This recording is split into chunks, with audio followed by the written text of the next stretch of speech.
Hey, everybody, welcome back to No Vacancy, Not So Live. You've got it by now. I'm recording these interviews and putting it up. We'll be back with live shows next week. Anyway, we're coming at you from the lodging conference where I found Rob Smith of Aimbridge. How are you, man? I'm doing excellent. Glad. How about yourself? It's so good to see you. When you came over, I almost didn't recognize you because we've done so much online together. Yeah, Seeing you in person's a treat. Face to face. Yeah, so speaking of face-to-face, more people than ever are coming out to the lodging conference. I'm feeling really enthusiastic about the energy here. What are you thinking about the overall tone of what your company is going through, set against the backdrop of what people are saying here and feeling? Well, you know, Glenn, it has been a great conference, really well attended, I think, as you know, and the energy's great.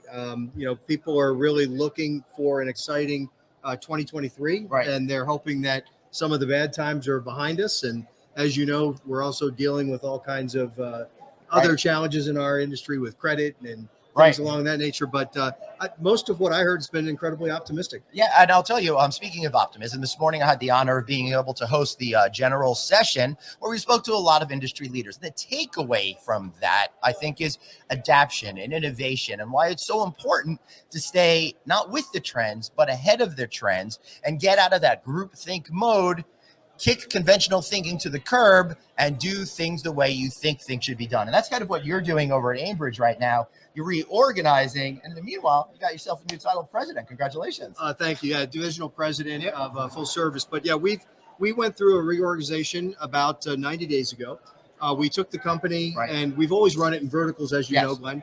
And I've been over full service group, full service corporate, luxury and resorts. Mm-hmm. And we've split it into 6 operating divisions, really like 6 small companies. Yeah. So it's going to make us much more nimble, much more able to run the hotels more efficiently, but at the same time be able to reach up into Aimbridge for all the things scale provides. Right. So I'm just a caveman and I don't understand this. How does that make it more efficient for you? I get it that the smaller the group is, the easier it is to make decisions. But then how does that all connect to the larger picture that you're trying to create? It's a great question, Glenn. And what it does is it really makes us, we've broken into divisions. We're running separate companies within the company. Right. So we've taken all the resources that in some cases were shared before, and we've put them into these divisions so that we're much more nimble and quick, and so that we have access to our specific individual resources and vertical expertise. And it makes us just that much quicker to be able to react and respond, manage our hotels, and make sure we take care of our number one thing is our owners. Yeah, and speaking of those owners, what are they thinking about in these days when they're looking to connect with a management company such as yours?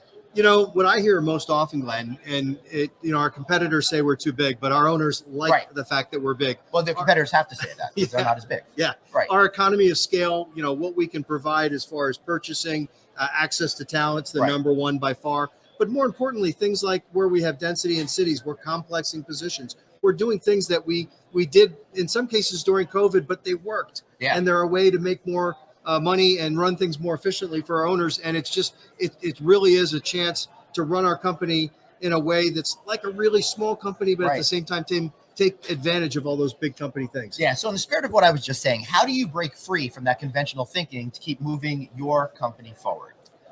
It's really have to operate things in a parallel, because we have to run our small company, make sure that we are providing for the owners, growing the careers of the people that work with us.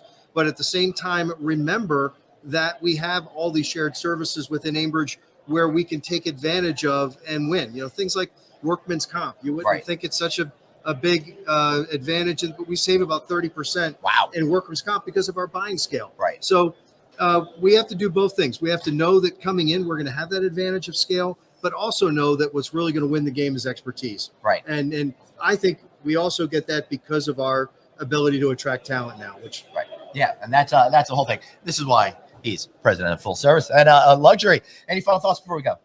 No, just, great to see the energy this week, Glenn. Great to see you face to face. And, really looking forward to 23 with the kind of energy we see this week. Yeah, I'm looking forward to. And make sure you keep following us here at No Vacancy and No Vacancy Live for all the reports here from the lodging conference. We're telling different stories to make sure that you're successful. Follow us at novacancynews.com. Follow me on LinkedIn, please. Have a great day. See you next time. Thanks, Glenn.